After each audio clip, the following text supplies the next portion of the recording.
Today around the cooler, the guys are talking about old cars and good times. So looking at cars from our youth, I've had some interesting cars. I've probably had more cars than either one of y'all because I'm so hard on them. I mean, we drove the hell out of them. But you know, a lot of it I had to fix as a kid too. So whatever when you were driving something, you better damn well be able to fix it. First car out of the gate that I had, turned 16. I had $800 in my pocket. I'd mowed yards and worked various odd jobs and saved up for this.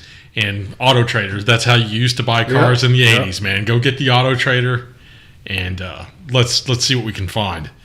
So I bought an Auto Trader. I'd been buying them, but I bought this particular Auto Trader. And I don't know where this fascination came from. I guess my sister dated guys that had Camaros and stuff when I was a kid. And would ride in the backs of those when I'd go somewhere with them. And I love these 78, 79, 80 model Camaros. Right. In fact, it was the same body style all the way through, I think, 81, if I'm not mistaken. Like Berlinettas. Berlinettas were the chick cars, dude. I had a Type LT, which was between the LT was between the Berlinetta and the Z28. I thought that was like a Berlinetta just with a racing stripe. It could have been. So while Graham sucks a dick over there, I found this Type LT. It had a 350 motor in it, and really loved this car. White T-tops, typical 80s, early 80s, late 70s car. Had the T-tops, right? It was $1,100. Wow. Yeah, and that's probably the equivalent of like a $4,000 car these days. This was 1986.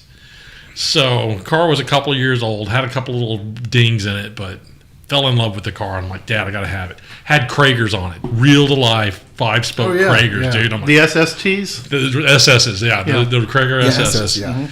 Love those wheels. So we go look at this car. I fall in love with this car. It's $1,100. I'm $300 short. Dad's like, I'll tell you what, I'll give you the other $300 because I tried to talk her down to the $800 that I had, and she's like, no, I gotta have $1,100 for this car. So I went out and talked with my dad. My dad's like, I'll tell you what, I'll give you the extra $300. You're gonna pay me back though. Drove off with that car, and man, I put motors and transmissions and rear ends in that thing. I drove that thing like I stole it. It was like a Tony Hawk convention, man. Saw more air than Tony Hawk. But just drove the dog out of this car, but loved it. That was probably, if I could buy another car, if I could go back in time and buy another car, it'd be that car. I wished I could get it again. They're $20,000 now when you go look at one that's in good shape. That was a great year for cars. Anywhere between the 70s and the early 80s. Sure. For me, it was I was a big Camaro fan, but everybody had one where I grew up. It was either a Trans Am or a Z28. And I was never that guy. I was always a truck guy. But my first car was a Falcon station wagon. Serpent wagon, man. It was a red station wagon. I reluctantly got this car, but it was a blessing in disguise. It had a 289 in it. It had a really nice 289 in it. And my stepdad was driving it to work one day, and he hit a cow. Oh. Totaled the car. And so they brought it back with a wrecker, and they had it in the front yard. And the back end of the car was like totally gone, but that whole front clip was still good. Oh. So I was like yourself. I took the engine and transmission out, and I dropped it into an old '66 Ford truck that I bought for $150. When I bought the truck, it didn't have doors, it didn't have an engine or transmission, but it had a 90-inch Ford rear end. Oh, yeah. And so the pumpkin to have. Absolutely, for sure. And so I took that motor and we put it in the barn, raised it up on the lift, and just basically held it in place and made homemade motor mounts for it. And we couldn't get the transmission to line up to the hull of the truck. Right. So we had to get the torches out, and we did a lot of cutting, and we had the tunnel in the truck was too small. Right. So we had to cut that out, and then we had to make custom linkage for it. And I wanted to put a 4-speed in it, and this was an automatic transmission car. So after we cut the hull out and got the transmission there, we decided, we're going to take that transmission out and put a 4-speed in there. made things even worse. We got it up in there, and there was no spring. There was no way to put the clutch in. So we took a leaf spring and heated it up and bent it like a horseshoe completely in half and folded it over. You're talking about like the clutch pedal, right? Yeah, the clutch pedal. Okay. Yeah, and we took a leaf spring and made the rebounder for the clutch pedal. I mean, we're talking total barnyard build. Holy crap! That had to be a hell of a clutch to kick in, man. It was, but it was one of those things that you just didn't have the parts. There was no parts, so we had to kind of make these parts. So we ended up getting this truck put together, and you couldn't keep it on the road. That thing just smoked tires on the back of that truck. It was unbelievable. It didn't have I didn't have the money for SSTs or anything nice, so it had steel wheels on it. Sure. Steelies all the way around with the little moon hubcaps on it. I was going to say the moon disc. Yeah, the moon disc, which was really cool, kind of cool. So the truck was originally baby blue and white. Oh yeah, and we painted it. Yeah, we painted it completely black, and it had this really ugly white interior. There's nothing worse than a beautiful black truck with white interior. It was pretty bad. And so I threw a horse blankets over the seats and clipped them in, with the hog rings. That's a style now, though. When you look at rat rods and stuff, they'll use Indian blankets and stuff like that, and horse blankets. It's a cool look, man. Yeah, mine was just because that's all we had, the saddle blanket. So we put this all in there and got this truck running. And like I said, couldn't keep it on the road. It ran really well. But we had these tractor weights that were like 175 pounds that sit on the front of a tractor. Right. And so we took them and welded them in the bed of the truck. I mean, this truck was not used to haul anything. It was just a truck to drive. Other than ass, huh? Yeah, other than ass. So we had like almost 400 and something pounds in the bed of that truck. Then it fixed the problem. But anyway, I had that truck for a few years and sold it to a friend of mine. Don't ever know what happened to it, but that was my first really kind of cool hot rod. Was that crappy station wagon turned into a really cool pickup truck. Mine, for me, my first car, the adventure to my first car was actually the story fun part. Yeah, so like one of the first cars that I was, because I had this very short list of cars that I was trying to, those were my bucket list cars that I absolutely was not going to settle less than for. So, Auto Trader, like Todd was talking about, was the source. Along with, back then we still had two newspapers in, so you had, Houston Post and Houston Chronicle. Right. And, I would look at the ads, because I think we got like the Chronicle and my grandparents got the Post. The way that they categorized their vehicles was very different, but they all had a section where they were like hot rods or classic cars or vintage, whatever terminology they wanted to use. So I had a very short list in the newspaper that I kind of culled from. So one of the first vehicles that I went to check out in my quest for my first car was a 69 Dodge Charger. Very cool. Ooh. And it was funny because it was like one street over from where my aunt lived. And, and I just, that body shape, because this one had a 383 and torque flight transmission or something. I forget. Yeah, they had the 727s in them. Right. When we arrived, I'm looking at this thing, and this thing is clearly a project car, but the owner he'd already started some body work on it. So it was kind of rough on the outside, but hey, it's the first car. So we're checking it all out, and I guess we're getting pretty close to wanting to drive it. And the guy tells me, "Well, we really can't do it. It has we've got issues with the third member." So me being very new to cars, because at the time I was working in auto parts now, because I knew that if I was going to be around cars, I needed to be in the industry that kind of kept me around that. Support your project. So, third member, he sees that kind of glazed over look when he says that, and he's like, it's the rear end is having It's issues. got a broke penis? Yeah. So that was didn't want to go down that road, but yeah. So I was like, oh boy, it's, I'm used to dealing with, just engines and transmissions. When you start getting into the rear end and all the parts and the drivetrains, the rear drivetrain, that's a very esoteric thing for me.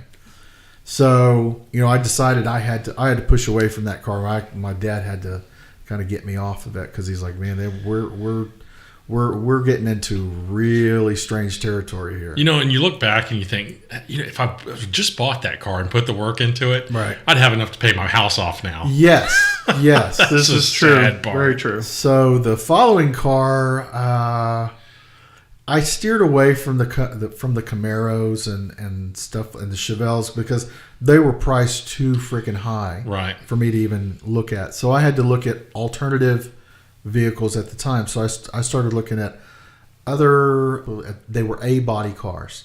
So Chevelles, Skylarks, Pontiacs, the That Le same Mans, chassis. yeah. Those cars So- were all that same chassis. So I ran across my car in a green sheet ad. So it was a 71 Olds 442, and you remember the old descriptions and green sheet where it was pretty Spartan is how they introduced it. They would kind of tell you, it's this color, it's got this many miles on it. I think they gave you 24 or 35 words in the green Yeah. sheet. It wasn't many. So the car was located down, it was probably like 2.5 miles from where I lived. And I think there was like another vehicle in between there, but I think when I saw 442, I was like, okay, this has got to be the car. And right about, I think my first familiarization with the 442 was the video from Chicago, Stay the Night. Oh yeah, I remember that. Yeah. So I was like, so all of a sudden I have these like dreams of, oh my God, I can fix my car up to look like this car.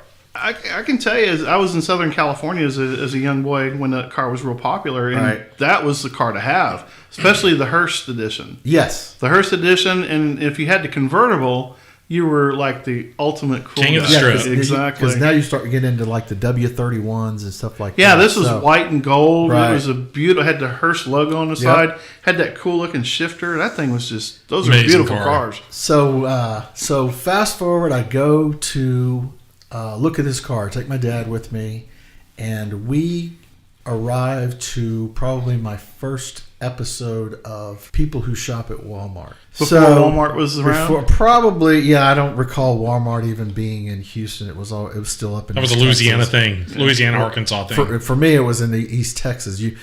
Once you got north or east of it, Huntsville, Yeah. that's where you started running into Walmarts. So anyway, so I go to check this car out, and it's this sort of a reddish orange color, which was in their color palette at the time. And the guy who owns it is this little short fella with, I don't remember if he had if his hand was like a birth defect or if it was an amputation. I forget what it was. But he almost had sort of like a Napoleon complex. Okay. Because when you tried to, if you thought you were going to freaking haggle with him, Right. yeah, he was just not going to have it. And, now when I look back at it now, I probably would have been, step down there, little fella. Yeah. So, and he had, But you wanted the car, though. I wanted the, Yeah, and so he, you can't. he saw that look in my eyes, Yeah. and I was like, I've got to have this thing. Yeah, he was ready for you. So, I don't recall. I think I actually ended up buying it that day. I was going to ask you, have you bought any of these cars you're telling us about yet? No, this one here, yes, because I walked away, and I think my dad probably tried to deter me from doing it, but I was like, no, this is the one. So I had, I went and got money. I basically depleted my savings account. This car cost me $750 cash. Wow. So, and from the get-go, the title was the first Problem. challenge. Uh-oh. Now, mainly it had to do with, this guy's organizational skills of being able to find stuff. So that was, we cleared that hurdle, and, then it became mine. Inside of the first 2 weeks of having the car, I discovered that I needed a new transmission. Ow. So Turbo 350? Turbo 350. Now, when I look back at what what those costs of those transmissions were then versus now, I'd take a Turbo 350 any day. Well, what was so great about that is B&M made a whole shot torque converter for those things. Well, just the You shift can, kit. yeah, you can load that up and launch. I mean, that was a That was that and the Turbo 400. Great transmissions. So my uncle, being in the auto industry, he knew a transmission repair shop. Now, I don't know if y'all are familiar with the south side of town. Yeah. No, I'm not. So my uncle had a little gas station that was located over in near the medical center area, but he lived over off of Hiram Clark near the old McLendon Triple over off of Main or Highway 90. So yeah, when you start getting over to that side of town, things start to look a lot different. So anyway, he takes me over to this shop, and I remember I'll remember this guy's name till the day I die. His name was Joe. He had a transmission. It was Joe's transmission shop. Joe fixes me up. It cost me, I want to say, $350. The average transmission, because I put turbo 350s in the Camaro, it was about $300 to rebuild one. So $350 was my cost, drive in and out. And I remember him asking me, "Hey, do you want us to put a shift kit in it?" So me being, my eyes get huge when he says that, and I'm like, absolutely. So sure enough, maybe 3 or 4 days later, I turn around, I go pick up the vehicle, and all I want to do is pull out of his garage and just stomp on it. And sure enough, I had a healthy transmission in this car. So that problem gets fixed. And then the next problem that rears its head is I learned that the timing chain has probably got a little bit of slack in it. So I select a garage that's going to do that, because that was either the friends that I had that probably could have helped me do that job were now no longer available to me. I needed, and plus the car was what I drove myself to and from school in. Here we go back to, I had to pay somebody to take care of a problem I didn't have the skills to. It cost, I want to say that repair probably cost me about $300 or $400. That's about a month's worth of pay back then for a kid working. Yeah. So, I worked probably 20 something hours a week at the auto parts place. So yeah, that was painful. At the end, I ended up with a very, very fast car and with a stupid kid driving it. So I got in all kinds of trouble with that. It's funny because my second car story, the second car I went to purchase, kind of mirrors yours to a degree. Had the Camaro and probably aged my dad more in years than he was. So from putting, and he was my instructor. He was the one. This is how you rebuild a motor. Oh, now I did the work. Wow. I did the work, but he would get out there with me as long as I wanted to work and show me how to do it. So we rebuilt the motor twice in that car. We put 2 transmissions in that car, and this is from a stupid kid driving it. Right. This is the Camaro. I knocked the rear end out of the car, and he's like, "I've had it.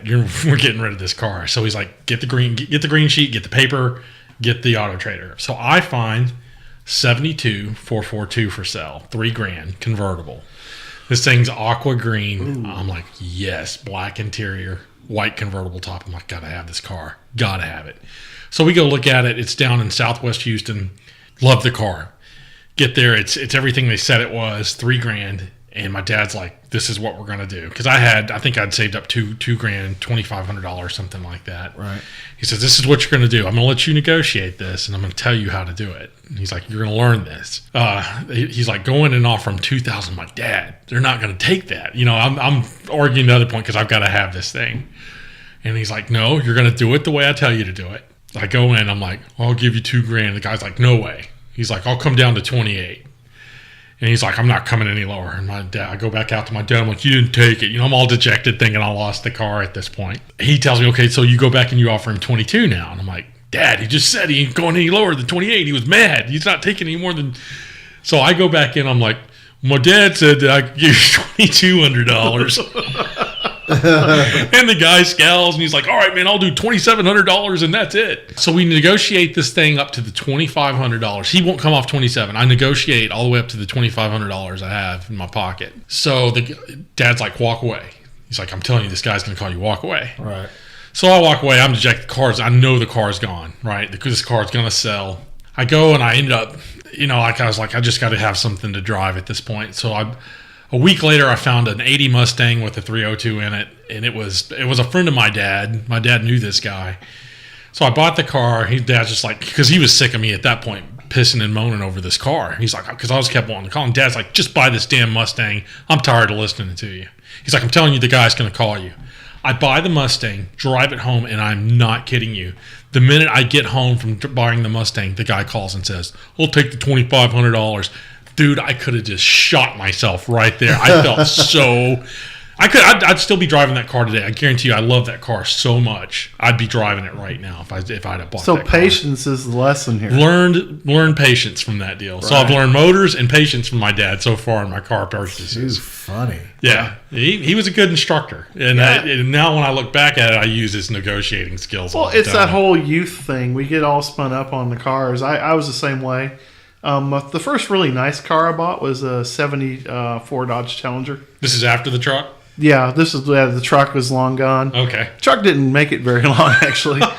But I'm always a truck guy, though. I ended up with one later, but I bought a 74 Dodge Challenger, and it had I believe it had a 340 in it, and with a 6-pack in it. And it was one of those cars. I paid $1,900 for this car in 1979, I think it was. Right.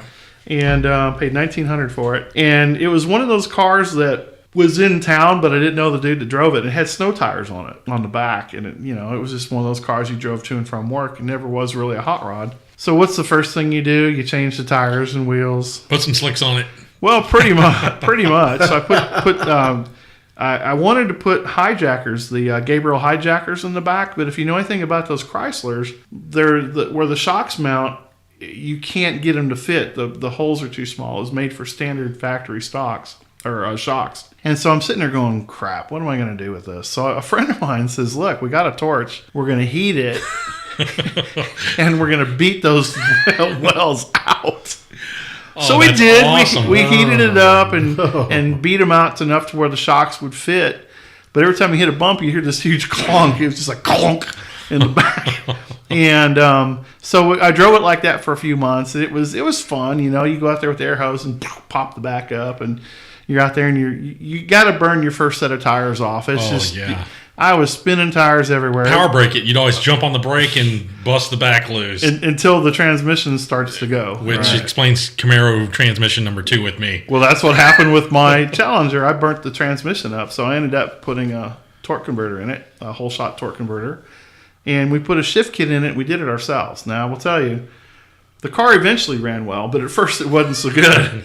Have you ever had a car downshift from 70 miles an hour down to first gear on the highway? That's what happened. That's what happened to me. We were coming down Highway 71. I was flying right along. All of a sudden, the car had a mind of its own.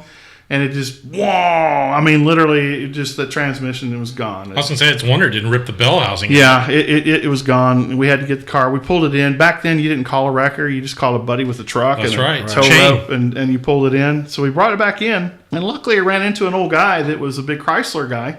And he had another 340. And so we took the carburation off the old one, put it on the new motor. Put the transmission in, and they have A and B series transmissions for those cars. We built that transmission up, and the car was fine after that. But the nightmare, the headaches, and all the stuff we went through it.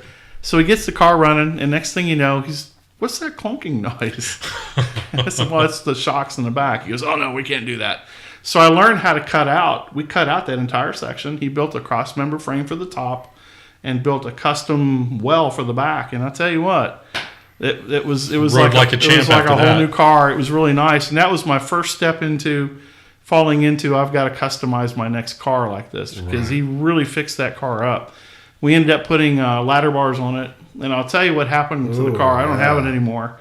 I hit a bridge like at 95 miles an hour, and I don't advocate drinking and driving. That is one thing that you'll find out about me. But I drove a friend home because he was too drunk to drive. Apparently, so was I. Right.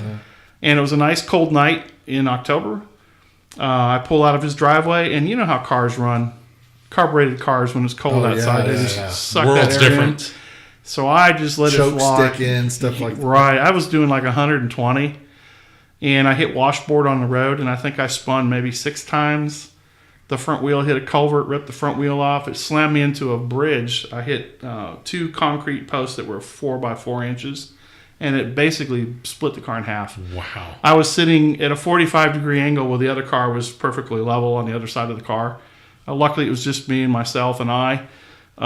So I ran back, got a tractor, dragged the car back to my friend's house that was too drunk to drive, who then in turn drove me home. Wow. And I completely totaled that car. I wish that was a car that I had kept. And it was really funny. I never drank and drove after that. That was kind of my one and done. But I wish I had that car back. No, the 442 went out with an explosion in the rear end, and I was out of work at the time, and I actually had to sell it as junk. Yeah. Just gave it away. Yeah, I just I was just sick when I did it. But my parents had an extra vehicle that they allowed me to use while I tried to get back on my feet. Was it a van? It was the 75 Nova, which was my tank.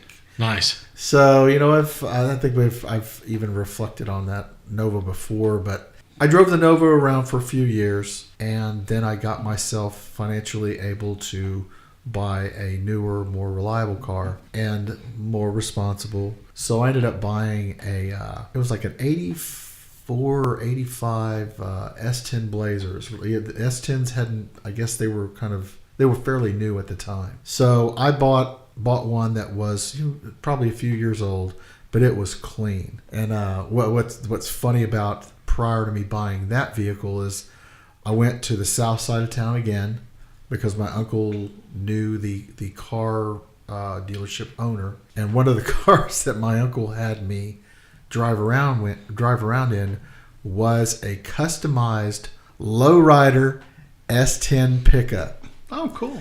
So all the controls, all the console was switches up on the ceiling of the car, and the challenge was just getting into this thing because it was sitting so low. And I was like, "Are you sure?" So this thing would like lay frame. You could set it on the frame and stuff almost. Yeah, I mean it was low rider for the time. This is like 1988, 89. Right. So it was about as low rider as I'm going to get. But for him, he's going, look, this is the money that you have. That vehicle is in that range. So I was like, okay, there's got to be something else. So as we're finishing up our look, I find this S10 Blazer, and so I'm thinking I need to be more responsible. And this to me was like a responsible vehicle. It was my first vehicle that I ever got a loan on. Fortunately, having family that was in banking helped me get my first car loan, establish credit, all that stuff. But this vehicle was also my first introduction to car theft. Oh, no. So I was like 2 months away from paying this thing off. I remember it was like I think I only did like maybe a 14 or 15 month car loan. Hell, it might have been only just a year. But I remember I was very close to paying it off, and I woke up. I was going to school at night at the time after work, and I remember waking up one morning to go maybe pick up the paper or something. And my parents were out of town somewhere. They were on like maybe Vegas or whatever. And I remember going out and looking out in our driveway, or I think I used to park right in front of our house or whatever, and realized, hey, there ain't nothing here. So I go inside, and here's my inexperience with all this. Is my first thought about my missing vehicle is, my family in banking's fucking with me. Right. So they had the car picked up. They had the car picked up or something. So, I look at it and I roll inside and I call my uncle and I'm like, hey, did y'all do something with my vehicle, you silly whatever? Yeah. And he's like, no, Sam, we don't do stuff like that. And he immediately tells me, have you called the police? And I'm like, for what? He goes, your car's been stolen. So, but I'd never experienced anything that in my life. So, I get on the phone, call the police, let them know what's going on. And that vehicle kind of goes away quietly.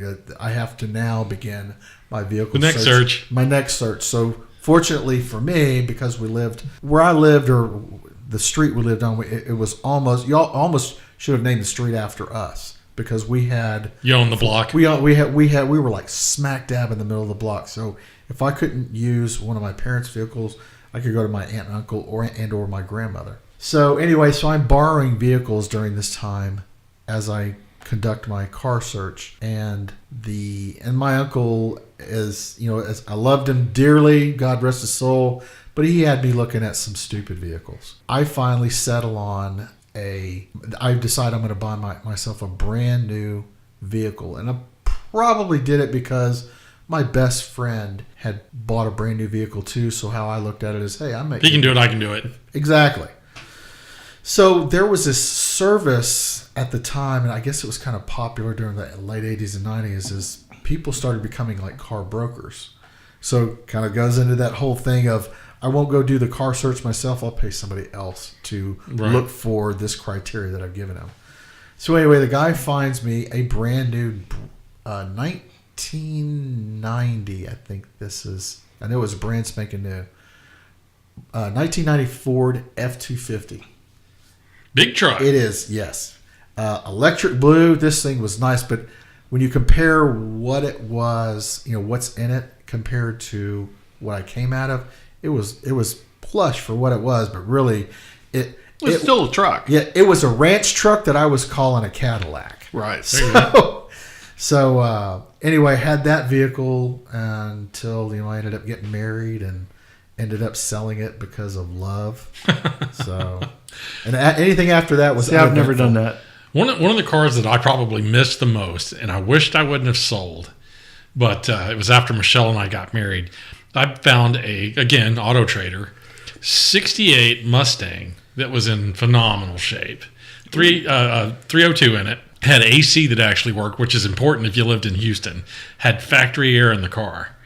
All the interior was original. Everything about this car was original. Hubcaps down to everything. So I gave the couple, it was an older couple, it was their son's car. He'd gone away to college, $3,200. I thought, what a smoking deal for this car. So I get in it, drive it home, drive it around, and I've noticed while driving this thing that I'm getting a little bit of a carburetor backfire. It's the only problem with the car. At the time, I kind of had a driving job where I had to drive around downtown.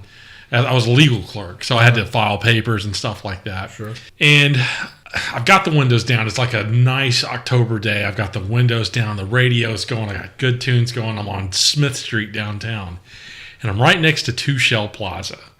And here it was almost like a movie, a moment out of the movies.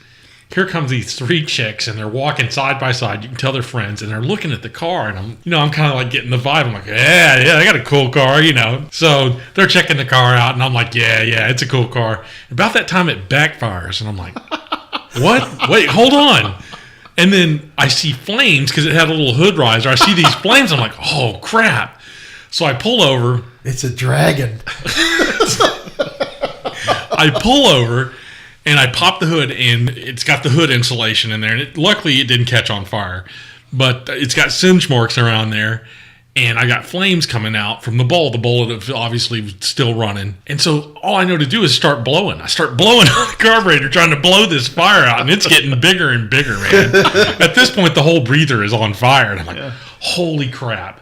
So all I can think of is this car's going to burn to the ground right here in the middle of Smith Street. So I'm right next to Two Shell Plaza. I run into Two Shell Plaza. There's a security guard. I'm like, dude, I need a fire extinguisher. My car's on fire. Well, I'm 6 foot tall, and he hands me a fire extinguisher that's about the size of me. It's the biggest fire extinguisher I have ever seen in my entire life. Probably one of those Ansels, those big It was Ansels. chrome. Yeah. I can tell you it was chrome. Yeah. So I come dragging this thing out. It's like 300-pound fire extinguisher. I ripped the pin. Aren't those water? No, this was powder. Powder, yeah. Because sodium bicarb, yeah. Never fired off a fire extinguisher Oh, those before. are messy. Dude, I paint me, the street, this car, and about 15 people around me green with this. I turn this fire extinguisher on, dude, and it's blowing green crap everywhere. I look like a big green powdered donut. Right. So I get to the end of this. The fire's out. Here comes the fire engine. They've done called the fire department. The fire engine comes rolling up. Hey, buddy, is your car about to burn down?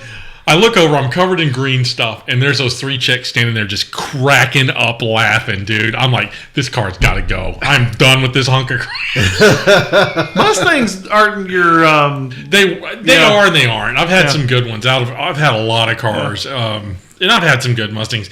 Actually, I kept the car for another 2 or 3 years. I enjoyed it. We'd drive it down to Sonic and stuff like that.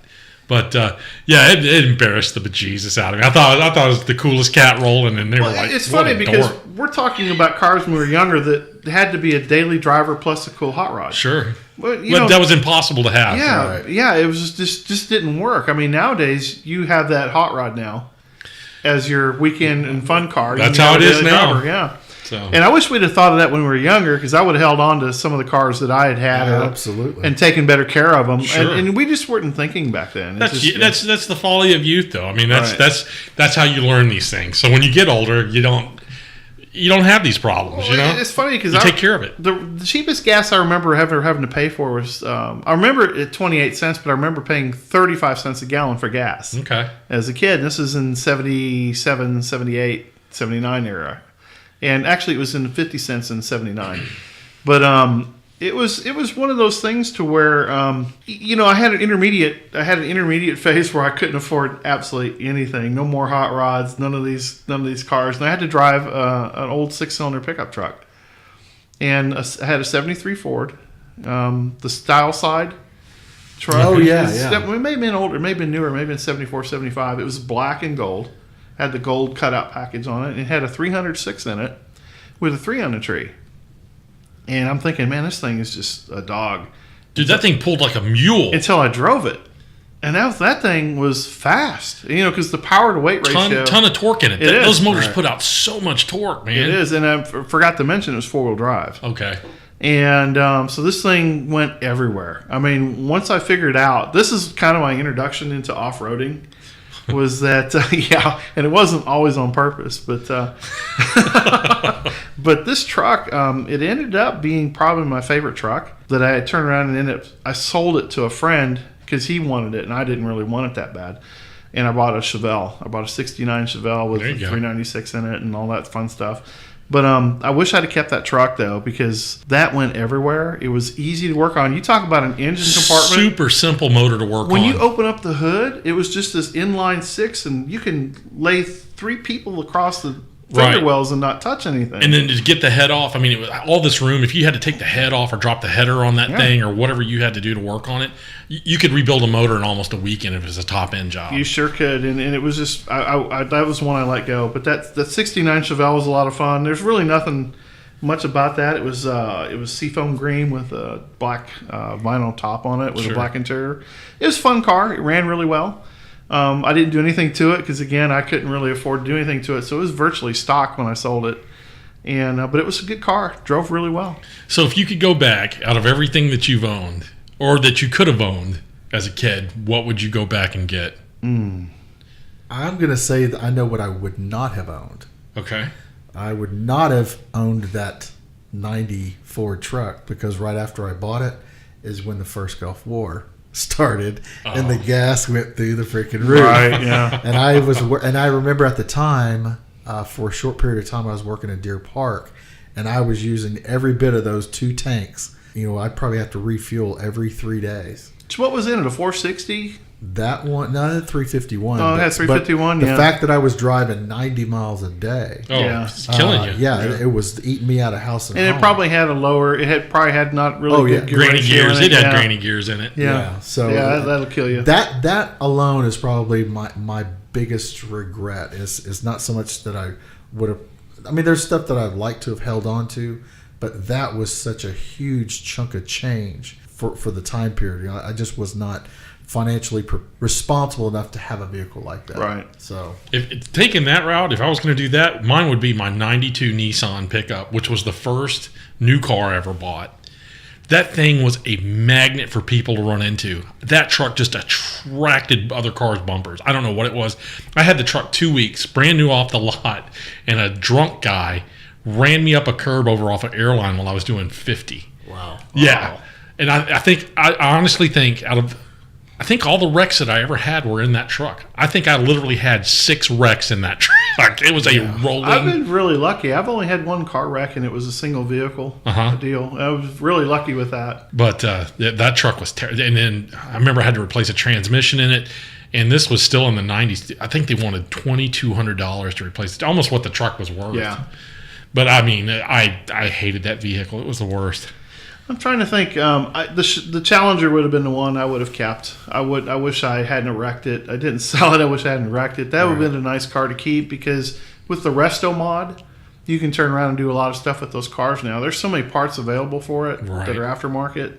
And that would have been the one I kept. The one I would have kept was the Camaro. I would love. It's my first car, and I paid for it. Mm-hmm. Well, I get why you like it. That was a good, it was cool. I mean, that was back in the day. Like I said, my sisters, she dated guys that had like you said, had Trans Ams or had Camaros. Well, if you were asking me what car that I would wish I could own from back then, it'd be that 77 Bandit Trans Am. Oh yeah, that's a cool car. I didn't like the newer front ends of the car. I really liked that 77, 78 year car with the honeycomb it was wheels. only halfway through 78. Then they went to the elongated front end in 78, halfway through the year model. Did you know that? Yeah, some of them are not the flat. It was only 77 and half of 78 that they did the flat I just didn't nose. like those impact bumpers with that big bull nose on the front. It looked dumb. Yeah, the 70. I mean, Smokey the Bandit was one of those movies that came out. I mean, like Bullet.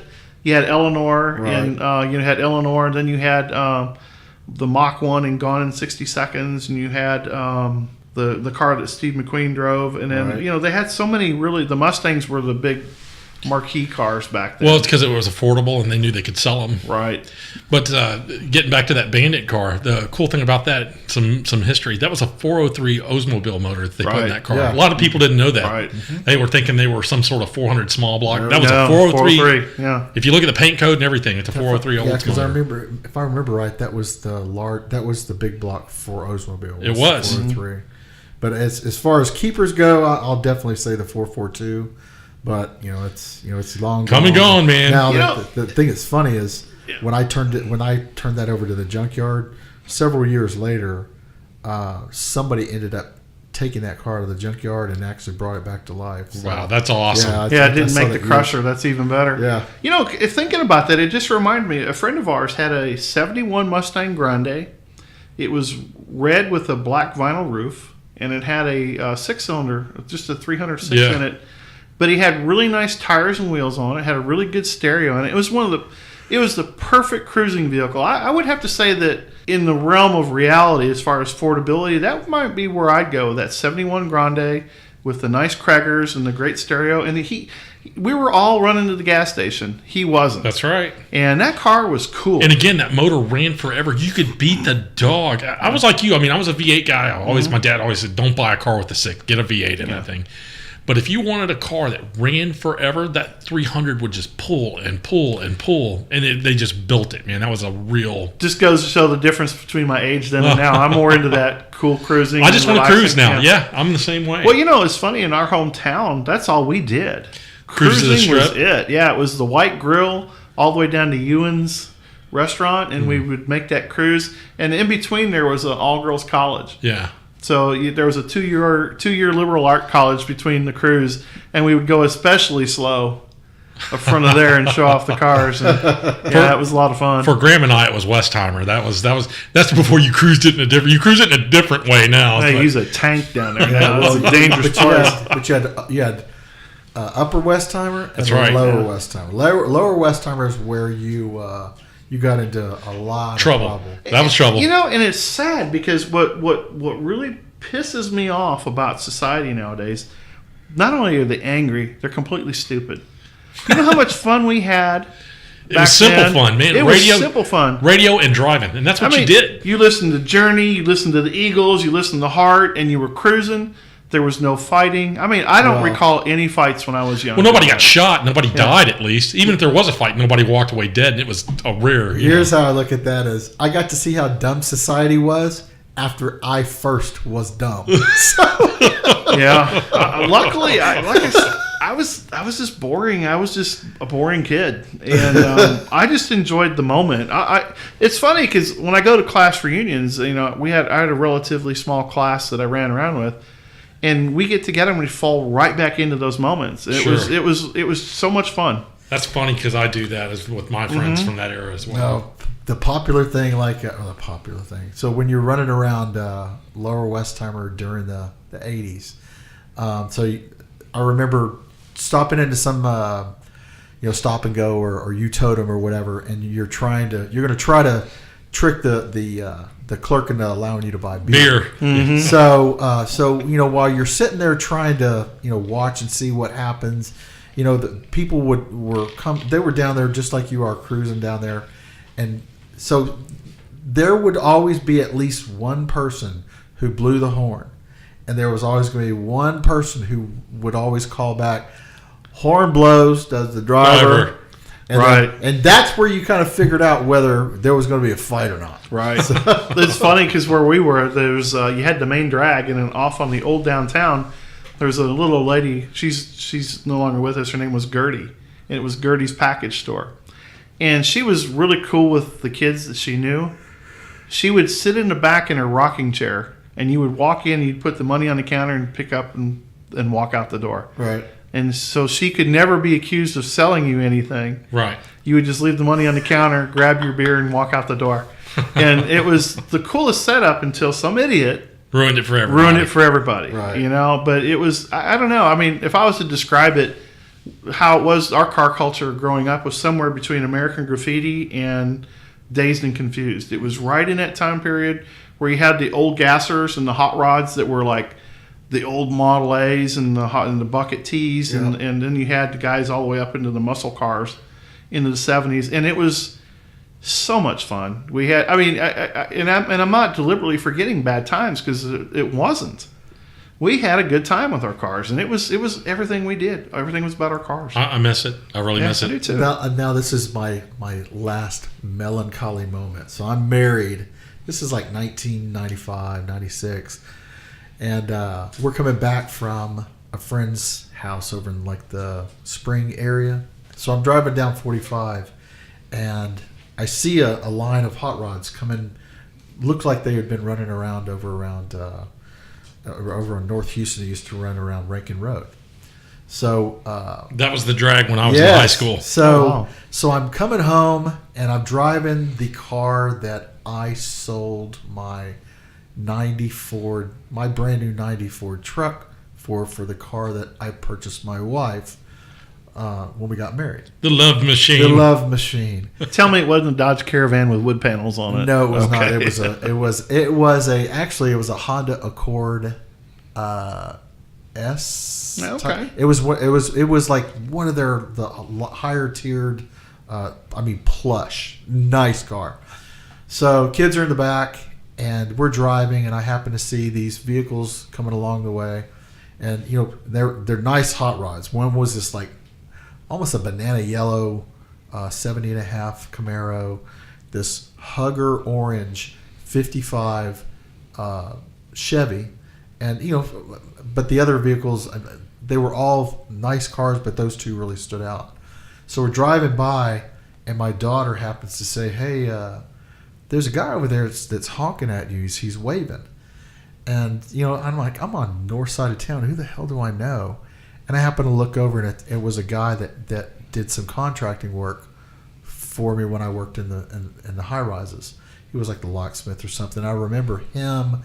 He was like a big gearhead. Okay. And they just kind of pulled away from me, and for me it was like, those days are gone. Waving into the sunset. Like, it's like the beta gorilla watching the other alpha gorillas run off. Watching the hot rods pull away. There's a great commercial on television where a guy's at a gas station filling up his minivan, and the motorcycle commercial. Yeah, that was so funny. Honey, get in the van. Oh yeah. Luckily, I've never had that. I know that. It's the colors back then. You just named some colors like Hugger orange, right.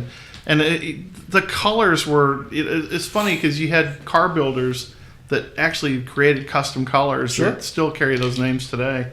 Yeah, I like I said, I miss the old days. And what's really sad now is you got all these guys that didn't grow up in that era, didn't really understand what those cars were, but they're spending huge money. They've driven that market to where it's untouchable for the average guy anymore. If you watch Barrett Jackson or the Meekum auctions, we can't buy any of the cars that we've talked about. They've ruined it. They've ruined it for everybody. I'm not a fan of that. I mean, now there was a couple of cars that an auction I watched here recently, where there was some cars that sold that I actually could have afforded because we were watching that. It was because of the oil. It was the oil and gas bust that hit everybody, and they're clearing out these cars. And it's funny how some cars were popular years ago that they're not being looked at by anybody right now. Thunderbirds and stuff like that. It's amazing. That's what it was. It was a Thunderbird. It was a full custom '63 Thunderbird or something like that. It had a custom paint job on it, but it was still a very nice car. Right. Again, I throw that back to my dad, knowing this kind of stuff. It's all driven from him. Mm-hmm. I just grew up in that culture. I grew up in my uncle had hot rods. One of the coolest cars I ever rode in. My uncle had a 32 Highboy that he spent literally from the time I was in diapers. I was in diapers. And this is a roadster, not a coupe. It's a full-on roadster. Right. I was in diapers when he started building it, and I was probably about 10 or 11 when he finished it. The car, for even back in the day, had about 60 grand in it. It had an 871 Ween blower on it. Ooh. Everything in the car was chrome on the motor. Everything. There was not a stitch of engine piece that wasn't chrome. Was at least $2 or $3 grand. Yeah. So quick change rear end, all this unheard of equipment that the man stacked money. He had an auto parts store, so he just stacked money in this car. Sure. So when he got through with it, I don't know what the car was pushing. It was huge tubs that he had on the back. I don't know what the car was pushing, but I'll tell you a quick story. We were on 610 Loop over on Ella Boulevard, and a guy in a Porsche pulled up next to us, and it was a new Porsche, and this guy's and he's revving this little Porsche up, and my uncle's like, dude, really? Come on. So we eat this guy's lunch all the way down, and the car would lift the wheels. It would ride a wheelie for, I don't know, a good 100, 200 feet as far as you'd stay in the gas. I mean, it would literally pull the wheels and ride.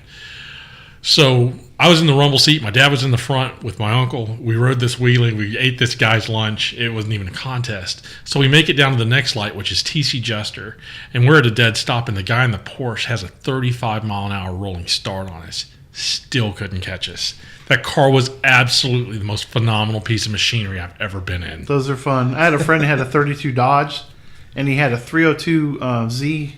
Yeah, the Z28 motor that we built, Z28. Yankos and stuff. Yanko built a lot on those motors. That tells you something about it. It was metal flake root beer, and it had a diamond button tuck interior out of velour, and the thing was beautiful. I still remember there's a popular movie back in the 80s where people would basically go to Tijuana. That was Tom Cruise. Tom Cruise and Shelley Long movie. Yeah, they're stuffing it with horse shit. Yeah.